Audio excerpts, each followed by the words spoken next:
I think that there's definitely a market for like a cryptid, like top trumps. Yeah. Let me quickly Google cryptid top trumps. Yeah. I'm sure there'll be something out there. I mean, you've got to have the Loch Ness Monster and Bigfoot are the heavy hitters, aren't they? Yeah, there is literally a cryptid top trumps card game. Yeah, it looks good actually. Let's have a look. Oh yeah, you've got Mothman, Chupacabra. You've got Frogmen in there. You've got all sorts. Loch Ness Monster, Jersey Devil. I wonder if the Fresno night crawlers are in there. Yeah, I'm not sure. It's not mentioned, but one would hope so. There is something that looks like a white kind of pair of pants, but it's blurred a little bit. Let me just go through the images. Yes, they're there. That's them. Oh, excellent. Right, yeah, we're going to have to get it then. They're only $12.99. That's a bargain, really. Yeah, it's on Etsy. So yeah, if you Google cryptid trumps, then that's it. Yeah, we could maybe do that. We could have an episode where we just like have a game against each other. Yeah, I'd rather like that. Maybe not a whole episode, maybe not a whole game, but maybe just like one draw and just see who wins. Might be a good idea. We could work out how to use them for divination, couldn't we? That would be the ultimate. We could start to use the cryptid top trumps for divination. That's an amazing idea. Now. Yes, right. I'm definitely get them. Yeah, I'm going to buy these like once we finish this. Excellent. I did a gig last night. I got some money for it. Let's do this. Let's make this happen. I feel like excellent. I feel bad in a way rating the cryptids on their merits. It's I feel like I'm somehow being unkind to the ones that I might not give the higher points to. Like I'm discriminating against them. What do you think the categories would be like? I think size, because when you're talking about a cryptid, to have a cryptid that's massive but undiscovered, like the Loch Ness Monster or like the dinosaurs in the Congo and that kind of thing, that's quite exciting. Giant squid and that sort of thing. I know that they have found various sizes of squid, but I mean ones that colossal are the kraken squid size. And so I think there's that. I don't know, what else would you put in? I mean, would you say? Yeah, I mean, you've got to take into account, so you've got your cryptids, which are physical flesh and blood beings that have just that are just mysterious and have mostly died out or whatever, and I think that's probably a thing. But then you've also got your cryptids that are more sort of astral beings or whatever you want to call it. I don't think that they're technically cryptids. That's why I never think of Mothman as a cryptid, because I don't think that he's necessarily a flesh and blood type. Like cryptozoological. Exactly. Like I'm thinking when I think of cryptids, I think of zoological cryptids. So, which I don't really. So okay, I was going to say I don't really believe in them, but I obviously think it's undiscovered creatures. Fine. But I don't believe in things like necessarily the Loch Ness Monster being, like a dinosaur that got stuck in the loch, or a giant worm that lives in the loch, or something like that.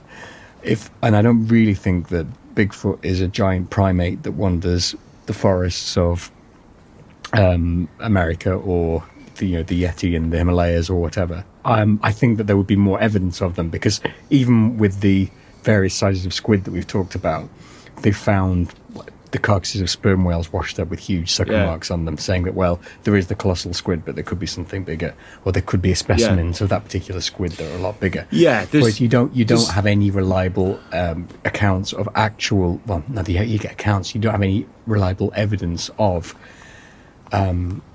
finding, like a dead Sasquatch or a Sasquatch skull or something, or Sasquatch shit. Oh, exactly, yeah. And if the thing is that, okay, so you can say, well, absence of evidence isn't evidence of absence. But at the same time, you can say, well, if there's that many sightings of, say, Sasquatch is a good one, isn't it? Your Bigfoot or whatever. If there's that many sightings of them, by that however many people over such a stretch of time, you would find some Sasquatch shit, or you would find a skull or a thigh bone, or something, some sort of evidence, a nest or something. And I know that people are going to say, oh, well, they are finding this all the time. So people say they're finding these things, but they're not getting them properly classified. And I know that there's all those accounts where they found the fur and whatever, and then as they went through, they genetically tested it, and it turned out to be from various animals and that sort of thing. And yet I don't not believe in them. I do think that if there was to be a woodland spirit, particularly someone somewhere desolate and wild, like the Appalachian Mountains or wherever in America, because they've got this huge territory with these old myths going back to the indigenous people of the land and that sort of thing. I do think that my thought is that that Sasquatch is the spirit of the woods, that the Loch Ness Monster is a Kelpie, that Mothman is an ultra-terrestrial being. I think physical beings require physical evidence. I think so. I mean, that's it. I mean, otherwise, what is it that you're actually looking for? Because like we were saying about these creatures that they know live deep in the water, but no one's ever found. They do occasionally find evidence of them. When there's these giant tsunamis that these crazy creatures wash up on the beaches, and then you get digested portions of them, like in the sperm whales' stomachs, or you get the scars on the whales and that sort of thing for the kraken type creatures. You're not really getting a lot like that for these like Loch Ness Monster or the Sasquatch or any of these things. And El Chupacabra has a weird history anyway, doesn't it? And all these things. I don't know where to draw that line between physical creature, zoological creature, and spiritual being. But I'm much further on to the idea of them being spiritual creatures, interdimensional beings, thought forms, egregores, that kind of thing. I do like them, like kind of old sepia photographs of that are like hoaxes, but they're like pictures of people with like a giant Bigfoot corpse or like a that one with the miners and is it like a pterodactyl or a giant bird or something? I love that pictures stuff. They're really that's they're a hoax really cool. worth doing. Because they just look really good. You wonder, like, sort of with the advent of AI and deepfakes and stuff, what impact that will have on hoaxes in terms of will it come to a point where hoaxes are so kind of ubiquitous and they're just everywhere? Does everything it just brings us to that thing again, doesn't it, about like I think we're so close to that now. I think that we're probably actually living in it at the moment, but we don't really know. Like the things that stuff like Midjourney and all those AIs can do is phenomenal. I mean, I tested out. They gave us a free trial of one at work for various bits and pieces, and you could. It was meant for helping to draft emails and things, but you could just use it. And I just sit there and put through loads of weird, I can't even remember them now, but like I just made it get more and more outlandish, and it did a really good job of generating this stuff. And I know that was on a free sample of something, and I think that whoever the government or whatever who can pour the billions and trillions into that sort of thing, the people, interested parties and people who want to be able to use that sort of thing for deep fakes and that sort of thing. I think that we're probably living in a time already where some of what we're seeing isn't real, and we don't know it. In terms of important stuff, in terms of news reports, in terms of interviews with people and that sort of thing. Yeah, I mean, I have it on good authority that Stephen Buckley is actually out doing something, and this is just a deep fake of him.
So this was sparked off because I was looking for something to watch whilst I was really poorly earlier in the week with COVID, and I couldn't really get off the sofa.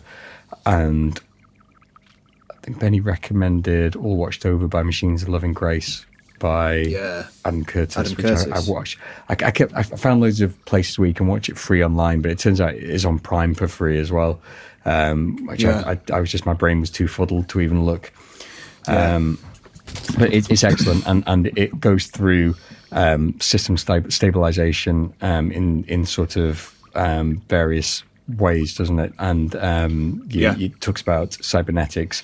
The first one is about like Ayn Rand, and I have to try to remember, like, because my brain's a bit messed up from this week of Has it got all the Buckminster Fuller stuff in it, that one? That comes in the third episode, in that one. Yeah. So they talk about the first one has the sort of like I suppose that it's to do with like the governing principles of like the self-interest like you get with Ayn Rand. And then I have to admit that I watched that one when I was really, really ill, and I don't really remember a lot about it. But the second one then goes into ecosystems and cybernetics, and then the third one has a lot about things like genes and the driving principles behind that sort of thing. There's that guy Hamilton who became obsessed with the idea that that helping sick people would derail human evolution because natural selection wouldn't work. And then he became obsessed with HIV or AIDS being a plot that was spread through the polio vaccine in an African country. So he travelled out there. And it kind of goes into all that stuff, but it goes into a million other things than what, like all Adam Curtis. I couldn't tell you what it's actually about, but there's this whole thing about, particularly in that first episode, which I can't remember as well, about like stabilization within the economy and that kind of thing. So, like Chinese devaluing their own currency so that their exports will be cheaper, and then using the money that they make from that to then pay back into the United States government, and that kind of stabilized the economy through like what should have been an economic crisis after 9/11, when interest rates were lowered. And there should have been inflation, and it went on and on like that. It's really, really, really, really complicated. But anyway, that's all to say that is kind of what sparked off that discussion, and it made me think about second-order cybernetics, because they only go into cybernetics in a very simple way in that documentary. And what it occurred to me watching that was that the way in which they imposed like cybernetic principles onto complex systems like natural habitats and ecosystems was an oversimplification. And then it made me think that how interesting it is that principles that derive from that, like second order cybernetics, were looked into in such an interesting way in Pennyroyal. And it really made me think like, that's a really, really interesting idea, that the sort of the way this, the feedback of a system can affect the system can suddenly make what is quite a flat and oversimplified thing into something with all this infinite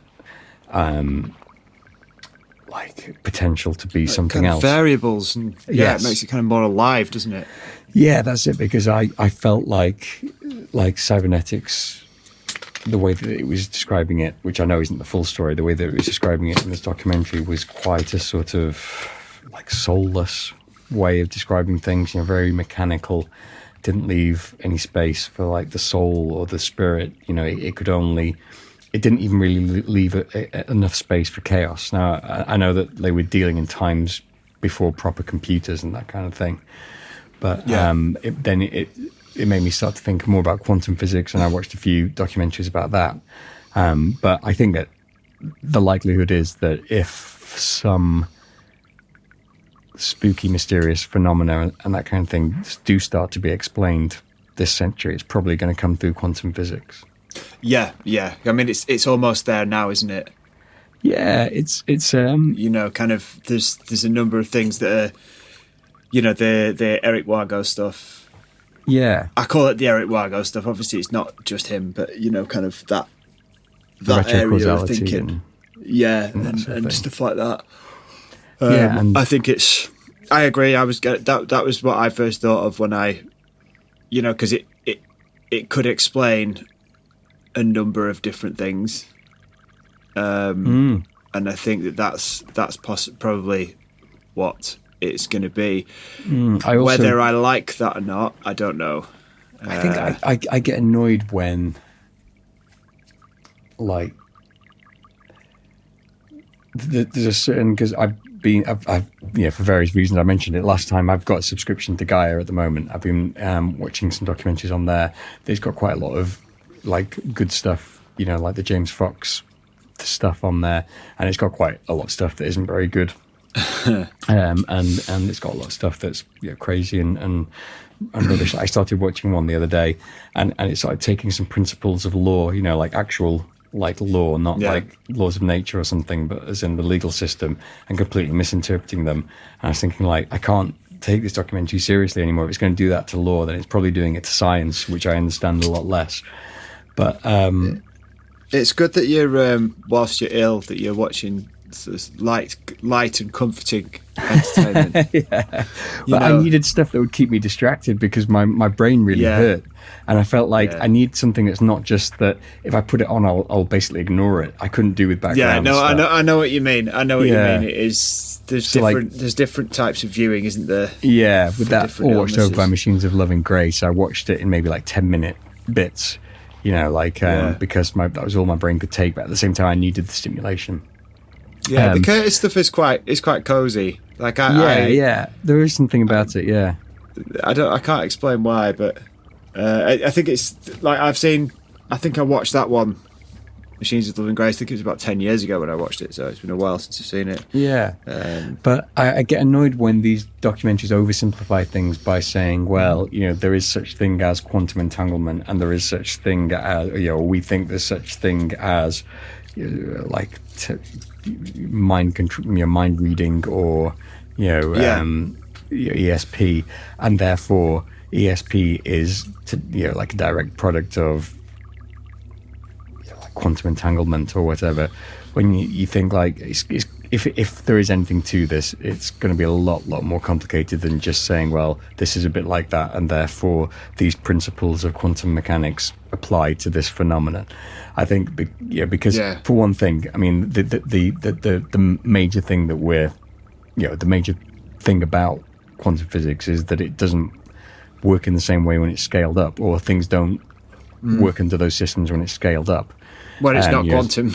Exactly. So you have to be looking at why, if these phenomena are based on principles of quantum physics, why they are working. And I know there are ideas of how it scales up. But I think that is one thing that's really, needs to be.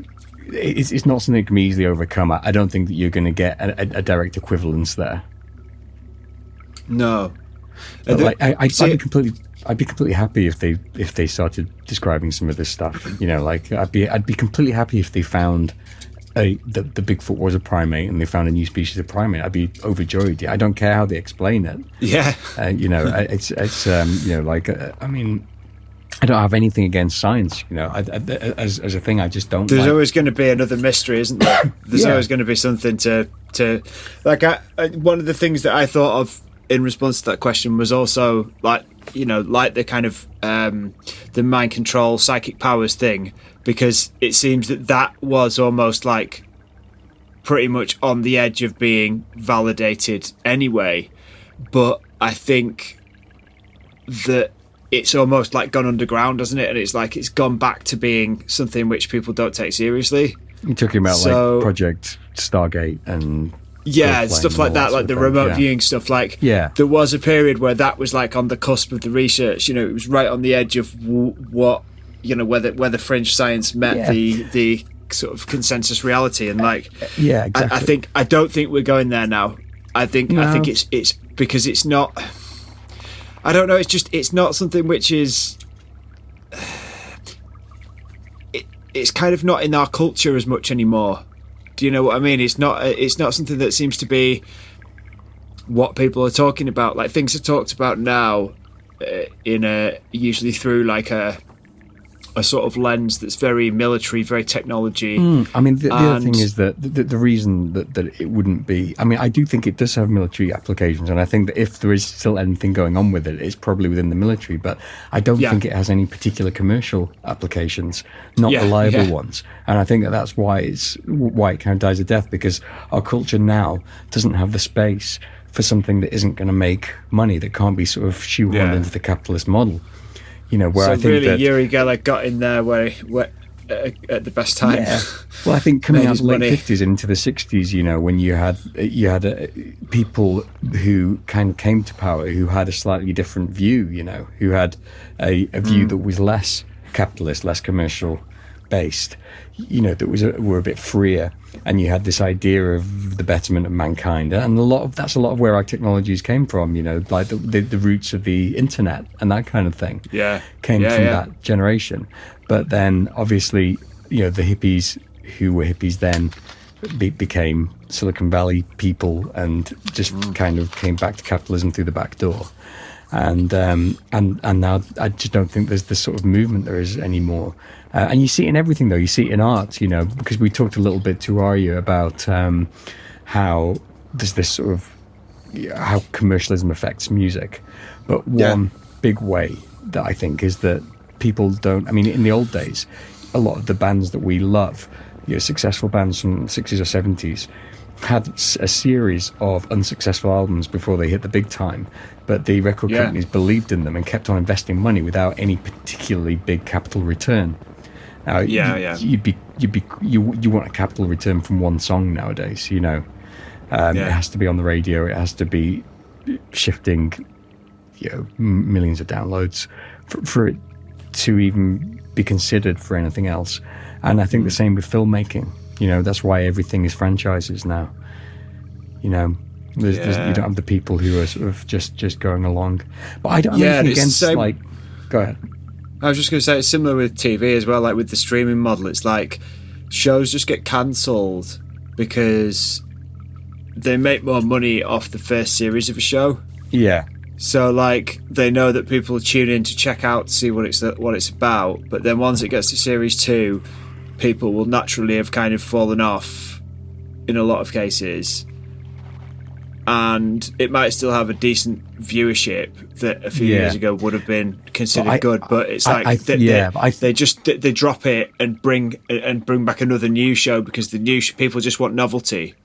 Yeah, but I think that's like a purification of the commercial model that they used to have, because basically that's how Twin Peaks got cancelled, isn't it? Was that if people weren't watching it and if it fell below a certain threshold, then advertisers wouldn't advertise or wouldn't want to advertise in that program, and it wouldn't get funded and it would get pulled. And this is like a purification of that, in that like there's not even an advertiser anymore. It's just like the pure, you know, how many people are going to watch this? How many people, you know, subscribers is it going to bring in, that sort of thing? And there is still, or you know, I don't know how it's working now. Now that streaming's really taken over, but there's still things like HBO, as there was then, making shows like, I mean, say Deadwood, which did unfortunately get cancelled towards the end, but I think that went on and on. You know, it was never sort of a huge, sort of necessarily in the beginning anyway, like a ratings success, or maybe it was. Maybe I'm wrong about that, but there are programs that do that. You know, sort of silently run because they're funded in a slightly different way. People can believe in them more. But I think when everything moving over to streaming, I think you're probably right that we're not gonna. You know, it's going to be a lot more difficult to find TV programs that can develop in that way.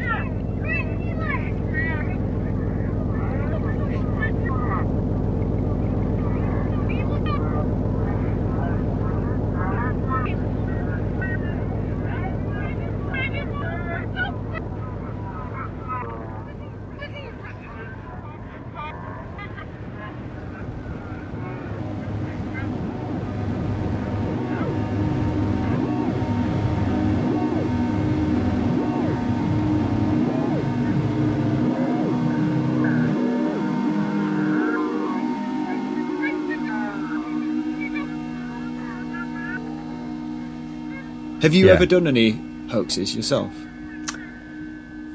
No, I don't think I have. I think until I come across the concept of like augmented reality games and that sort of thing, and like the ideas that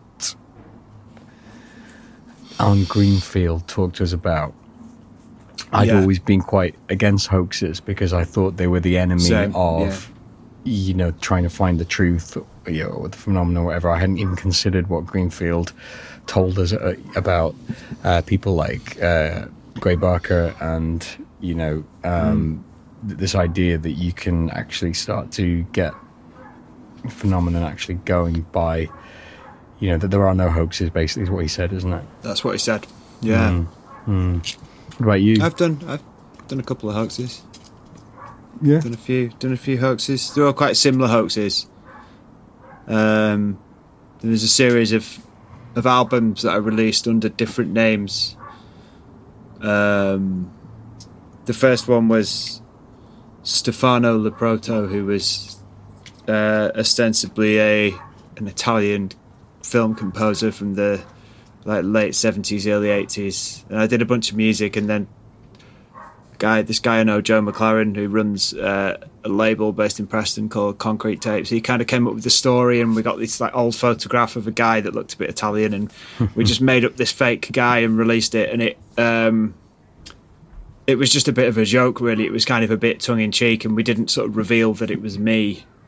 And loads of people bought it, and it was really successful. It ended up being re-released on vinyl by Castles in Space, and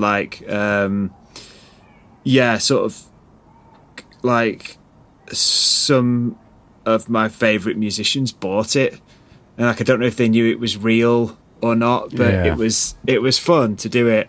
Then I did a bunch more under different names that were kind of quite similar names, like Stefan Bachmeier, and sort of all SB sort of thing. But I think after a while it became pretty obvious that it was me, and it just kind of petered out, and I kind of got a bit bored of it, really. But it was a good way of almost exploring a style of music, kind of almost getting into a role and kind of exploring a new style of music, or a slightly different style of music, and kind of then drawing from that. It's almost like I was influenced by Stefano Leproto in a way, because of how the work I did in doing that. I'm trying to think of an analogy in another art form. I guess it would be if you think about writing, if you wrote something in the style of someone else, or in the style of, or what was he called? Stephen King writing what was his name? Richard Bachman or whatever. Yeah, then, but just the idea that can actually influence your main thing, which I think was the case with Stephen King, wasn't it, when he had a massive hit with The Running Man? Right, okay. Yeah, and he'd written it under a different name. It'd be like if we did another podcast under different names, and certain things that we did in that podcast, actually we thought, shit, this would be really good to do in Vayse as well, So that's my hoax. I think that's the only hoax I've done, as far as I remember.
wanted to talk about a dream that I had, which I'd explained to you a little bit a while ago,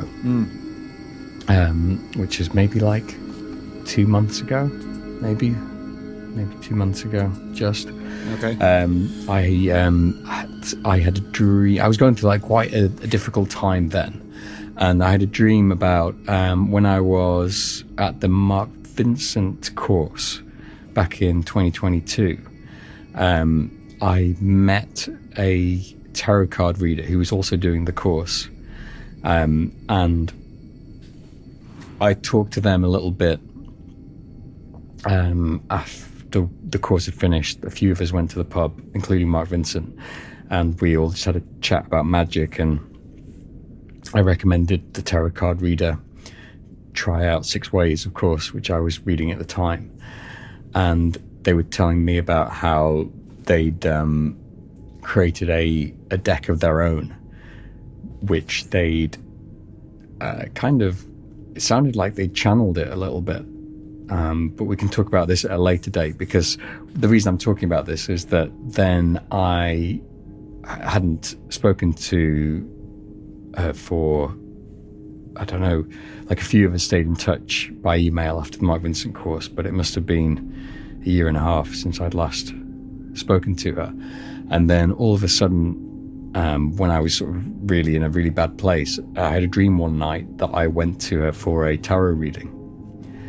And then in the dream I had, it was kind of light and friendly. It wasn't particularly spooky or anything, but I just remember very clearly that, you know, I was getting this tarot reading.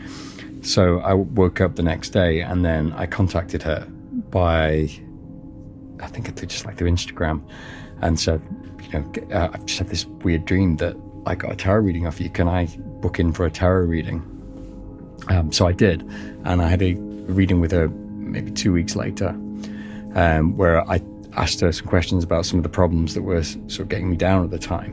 And it was probably, I think, the best tarot reading I've ever had, you know, like super intuitive, like really, really helpful, really insightful, really got down to the issues that I was experiencing.